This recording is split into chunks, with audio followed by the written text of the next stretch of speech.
You know, sometimes the most profound history, the stuff that really sticks with you, it doesn't come from some huge, dusty textbook. Nope. Sometimes it's found in a single, faded document, a life story, written down by a man that history pretty much forgot.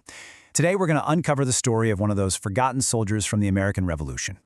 So, where does our story start? Well, not on some grand battlefield, but in a quiet courtroom in the year 1825. I want you to picture this. A 65-year-old man, frail, poor, and he's there applying for a government pension for his service in the war. His name was Peter Putman. And right away, we get this gut punch of just how hard his life had become. In his own words, his possessions were a pitiful inventory. It just immediately makes you stop and wonder, right? What happened to this veteran? How did he end up here? And when you see the list, it's, wow! What did he have to show for a lifetime of work and service? No land, not an acre. An old cow that, get this, later died. 4 sheep he had to sell just to buy grain. A feather bed he'd been sleeping on for 30 years. This wasn't just a list of items. It was the sum total of a life. And it shows you the stark reality for a hero of the Revolution in his old age. So that really begs the question, doesn't it? Who was Peter Putman?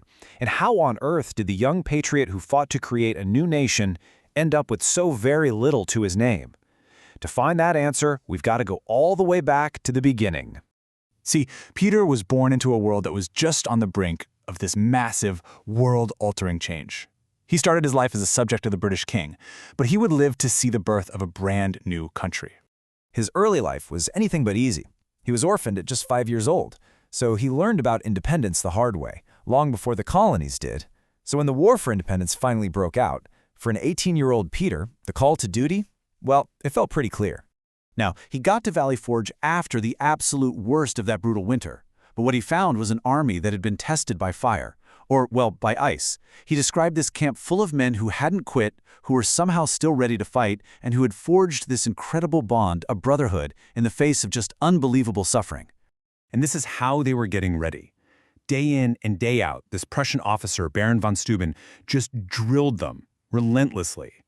Peter wrote about the endless repetition. Pour powder, ram ball, prime pan, over and over and over. He said the older soldiers told him, when the shooting starts, you'll be glad your hands know what to do without thinking. And believe me, that training was about to be put to the ultimate test. All of that drilling, all that preparation, it all led to this, the Battle of Monmouth. This was the crucible. This was the day Peter Putman said he truly became a soldier. And it was the day the Continental Army proved to everyone what they were made of. But before they even saw a British soldier, they were fighting a different kind of enemy, the weather. The heat was just oppressive. We're talking nearly 100 degrees. Men were literally collapsing from heat stroke on the march. What an absolutely miserable day to fight a battle. And then he saw them, the British Redcoats. Can you even imagine?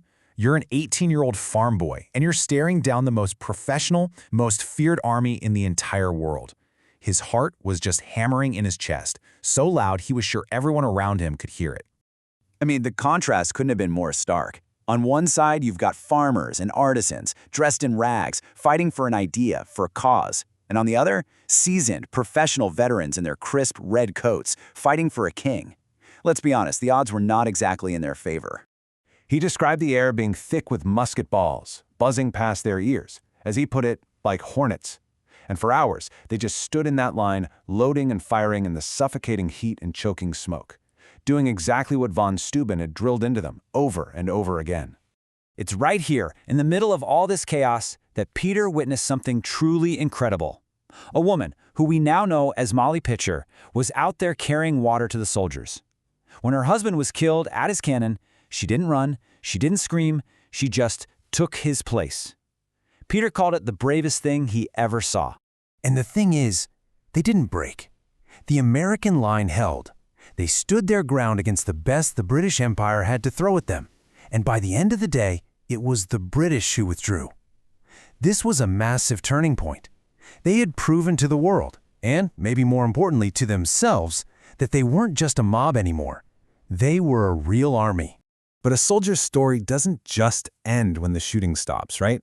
After his service, Peter had to figure out how to build a new life in the very nation he had just fought to create.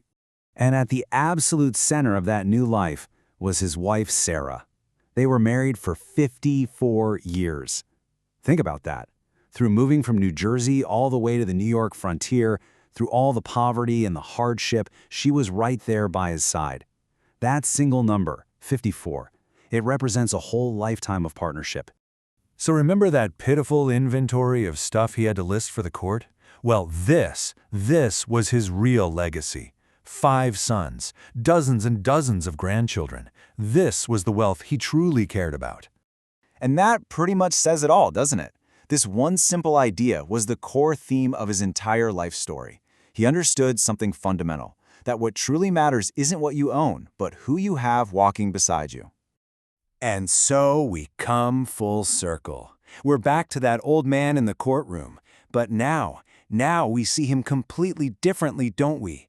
We see the life he lived, the battles he fought, and the incredible wisdom he earned along the way.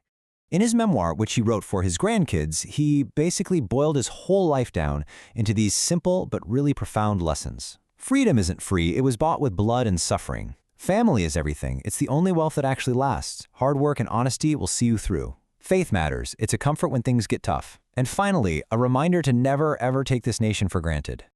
And that really leaves us with one big question to think about, doesn't it?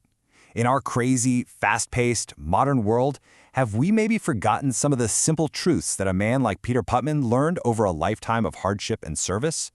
What lessons from our past are we in danger of leaving behind?